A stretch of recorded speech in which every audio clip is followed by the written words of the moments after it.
So far you have learned how to develop a presentation and also to create a presentation in PowerPoint.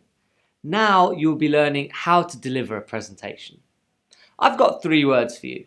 Practice, practice, practice. Practice makes perfect. 75% of adults suffer from a fear of public speaking. So practice will help you calm your nerves, overcome stage fright, and to be more confident in what you are saying. Why are you presenting? Is it to inspire or to inform? Body language has many elements such as facial expression, eye contact, posture, gestures, position and movement. So to be on the safer side, allocate time for questions and in case there is a delay. Suppose your presentation time is 1 hour.